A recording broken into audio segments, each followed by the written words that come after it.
Pemirsa, beberapa tahun belakangan ini, industri perfilman Indonesia memang semakin gencar untuk membuat sebuah karya yang dapat dinikmati oleh semua kalangan. Bahkan diantaranya berhasil menciptakan sebuah prestasi besar karena meraih jumlah penonton yang fantastis hingga membuat sebuah fenomena baru di kalangan industri perfilman. Sebuah karya film yang sukses tentunya telah melewati banyak sekali proses hingga bisa ditonton oleh masyarakat. Dan salah satu tahapnya adalah pemeriksaan oleh Lembaga Sensor Film Indonesia. Nah, pemirsa, penasaran nggak sih apa saja yang dikerjakan oleh Lembaga Sensor Film dan fungsi sebenarnya LSF itu sendiri? Maka dari itu bersama saya Forest di Bincang Spesial pada episode kali ini telah hadir dua narasumber spesial saya, yaitu Bapak Naswardi selaku Ketua Komisi Sosialisasi dan Hubungan Antar Lembaga LSF RI, serta Ibu Hafida selaku Sekretaris Komisi Penyensoran Dialog, Komunikasi dan Data LSF RI.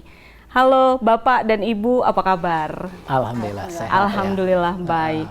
Nah, kalau kita tadi melihat kan banyak sekali memang di Indonesia saat ini film-film Indonesia yang memang sangat luar biasa dari kreativitas dan juga prestasinya sendiri ya Pak. Betul. Tapi yang pastinya kita ingin memberitahukan kepada pemirsa di rumah dan juga masyarakat juga kan pasti ingin tahu sebetulnya awal mula berdirinya dari LSF itu sendiri dan juga apa tujuannya itu sendiri, itu apa Pak? Mungkin Bapak dulu bisa menjelaskan.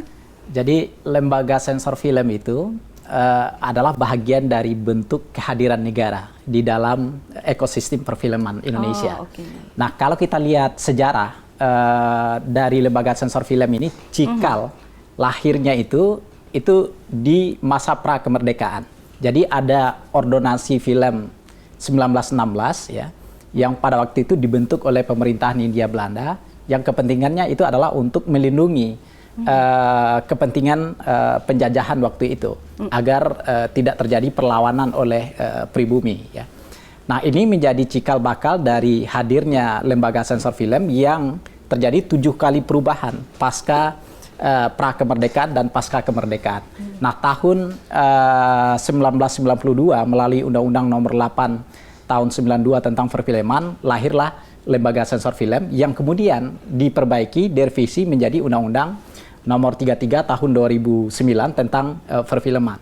Nah, sejarah panjang ini berbeda dengan lembaga non-struktural yang lain ya. Kalau teman-teman yang lain, komisi negara yang lain itu hadir pasca reformasi ya, dengan konsekuensi demokrasi, tetapi LSF itu adalah pionir di dalam konteks lembaga negara non-struktural, lembaga negara independen yang fungsinya adalah untuk melakukan proses penyensoran film, meneliti dan menilai film untuk dikategorikan klasifikasi usianya gitu sebelum ditonton oleh publik. Begitu, Mbak Opo. Oke.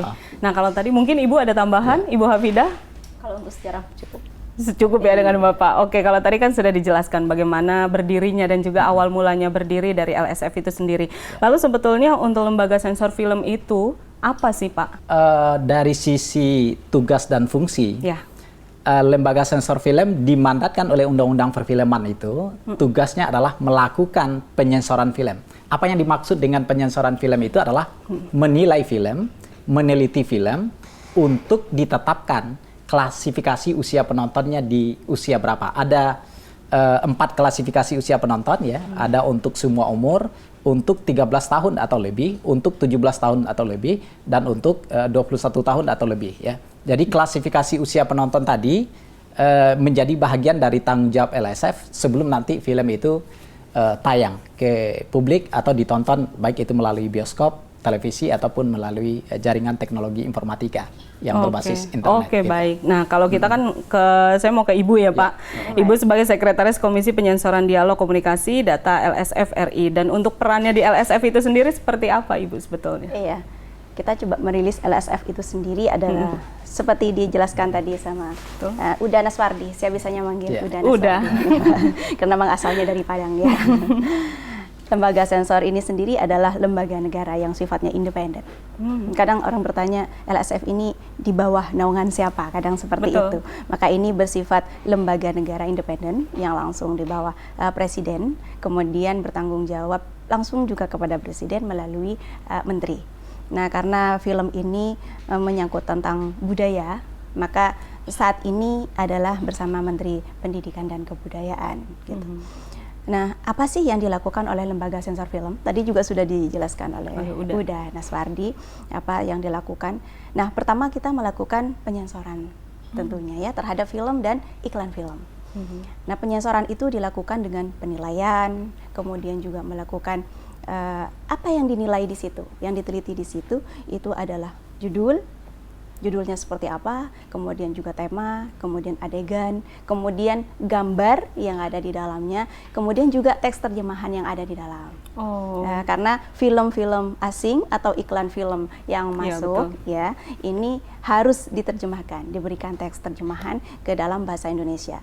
Begitu juga film-film yang diproduk di Indonesia, tapi berbahasa lokal, misalnya bahasa Padang, bahasa Madura, bahasa Jawa. Kan belum tentu kita juga memahami ya, masyarakat Indonesia memahami seluruh bahasa yang ada di Indonesia ini, maka itu juga perlu adanya teks terjemahan di dalamnya. Kalau kemudian mendengar ada dubbing misalnya ya, ada yang biasanya dari film-film luar bahasa Inggris atau Korea kemudian didubbing di sini, itu tidak boleh sebenarnya dalam undang-undang untuk dilakukan penyensoran. Seperti itu teks terjemahan yang diberikan.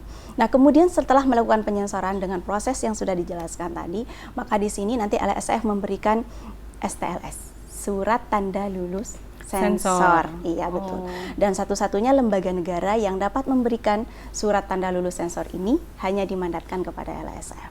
Artinya kalau misalnya sudah mendapatkan surat itu, film tersebut sudah layak tayang. Iya, betul. Itu sakti untuk itu tayang. Kartu saktinya. Kartu sakti sensor film ya. Mendapatkan surat itu maka tidak boleh tayang dan dipertunjukkan kepada halayak umum. Nah, kalau tadi kita baik, Mbak. Lanjut Ibu, nggak apa-apa. Mungkin sedikit tadi seperti yang sudah Uda Naswardi juga jelaskan, berikutnya penentuan setelah kelayakan tadi ditentukan, itu penentuan salah satunya adalah dengan klasifikasi usia.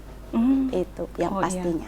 Dan kalau misalnya kita melihat tadi kan untuk peran dan juga beberapa yang memang harus diseleksi lagi, itu kira-kira berapa lama, memakan waktu berapa lama untuk penyeleksian itu, penyensoran sendiri? Baik, dari penyensoran itu masuk ya didaftarkan oleh pemilik film.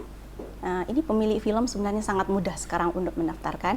Kalau dulu mungkin masih manual, datang ke kantor LSF, jadi masih menyerahkan materinya ya sifat manual berupa siluloid kalau dulu udah ya. Nah, kalau sekarang dengan kecanggihan teknologi, maka juga LSF mengikuti itu, sekarang sudah mempunyai aplikasi SIS yang itu dari Papua, dari mana yang jauh juga bisa mendaftarkan langsung tanpa harus datang ke kantor lembaga sensor film. Kemudian menyerahkan materinya, melakukan pembayaran. Ada pembayaran tapi sangat murah.